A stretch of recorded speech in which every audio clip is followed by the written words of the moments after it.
Selamat datang kembali di channel The Superlatif. Di video kali ini, kita akan membahas sebuah topik yang sangat sederhana, namun sebenarnya sangat penting bagi kalian yang ingin memulai untuk belajar bahasa Inggris ataupun yang sedang belajar bahasa Inggris namun terhenti di tengah jalan, karena tidak tahu harus melanjutkan ke topik mana. Teman-teman jangan khawatir. Kali ini akan saya gambarkan cara dasar dan sederhana bagaimana memulai belajar bahasa Inggris dan topik apa saja yang harus kita pelajari di awal. Namun sebelumnya, mari kita mulai dengan beberapa pertanyaan. Apa tujuan kalian belajar bahasa Inggris? Apakah untuk tujuan akademik seperti ujian, tes masuk perguruan tinggi, mencari perguruan tinggi di luar negeri, atau semacamnya? Atau kalian ingin belajar bahasa Inggris untuk tujuan pekerjaan dan berkomunikasi? Nah, dengan menjawab pertanyaan ini, sebenarnya kalian bisa lebih mengkhususkan lagi topik-topik yang harus kalian pelajari sesuai dengan tujuan kalian belajar bahasa Inggris. Namun, teman-teman tidak usah bingung, tidak usah resah. Sebenarnya secara umum untuk memulai belajar bahasa Inggris, ada beberapa hal dasar yang harus kita ketahui. Hal yang paling pertama yang harus kita pelajari adalah alfabet dan angka.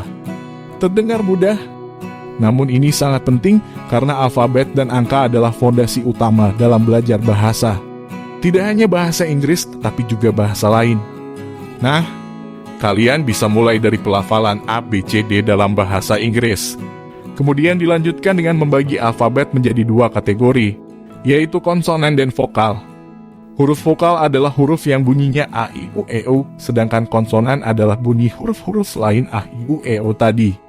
Perlu diingat, kita harus berpatokan pada bunyi huruf, bukan tulisan. Karena seringkali dalam bahasa Inggris, apa yang diucapkan berbeda dengan apa yang ditulis.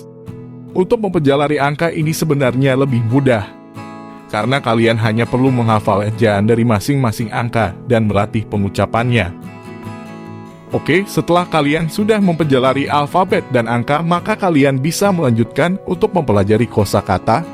Perlu diketahui bahwa masih banyak dari kita yang mempelajari kosakata dengan cara yang tidak terstruktur. Nah, saat kalian mempelajari kosakata, jangan hanya menghafal dan berlatih mengucapkan saja. Itu tidak akan berhasil. Meski berhasil, itu akan memerlukan waktu yang cukup lama dan hanya bisa bertahan dalam jangka waktu yang pendek. So, apa yang harus dilakukan? Cara pertama adalah kalian pilih kosakata tentang hal-hal di sekitar kalian. Misalnya, kosakata yang berkaitan dengan kamar mandi, kamar tidur, pakaian, peralatan dapur, dan isi rumah kalian. Kenapa memilih tema rumah?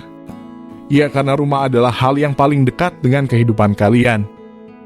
Mulai dari bangun pagi, kalian pasti akan menuju kamar mandi, kemudian dapur, dan barulah kalian melakukan aktivitas di luar rumah. Jadi, kalian tidak bisa asal belajar kosakata, harus terstruktur. Langkah kedua, coba latih pelafalan kalian. Di tahap ini, kalian harus mencoba untuk melafalkan atau mengucapkan kata-kata yang telah kalian dapatkan. Ada banyak cara untuk melatih pengucapan bahasa Inggris. Salah satunya kalian bisa menonton video tentang pelafalan atau pengucapan dalam bahasa Inggris. Atau bisa juga menggunakan voice dictionary seperti Google Translate dan kamus digital lain. Kemudian langkah ketiga, kalian bisa coba untuk mencari padanan kata atau kosakata yang memiliki arti yang mirip atau sama dari yang sudah kalian pelajari. Misal, kata meja dan arti umum yang sudah kalian dapatkan adalah table. Nah, dari sini kalian bisa coba untuk mencari tahu apakah ada kata lain selain table yang memiliki arti meja. Contoh kata lainnya adalah desk. Dan langkah terakhir adalah kalian coba pelajari kata berdasarkan kategori. Nah, apa saja sih kategorinya? Kita mulai dari 3 kategori utama dulu. Yang pertama ada noun. Noun itu kata benda seperti meja, rumah, sepatu, tempat tidur, buku, dan lain-lain. Kedua ada verb. Verb adalah kata kerja seperti menulis, membaca, membeli, menjual, menonton, dan lain-lain. Ketiga ada adjective. Adjective adalah kata sifat seperti indah, cantik, kecil, cepat, dan mahal, murah, dan lain-lain. Jadi itu semua adalah tahap awal untuk mulai belajar bahasa Inggris. Mari pelajari sedikit demi sedikit, namun bermakna. Setelah semua tahap tadi sudah kalian kuasai, barulah berlanjut ke tahap dan topik selanjutnya. Sekian dulu untuk video kali ini. Untuk tahap dan topik selanjutnya akan kita bahas di next video. Semoga bermanfaat.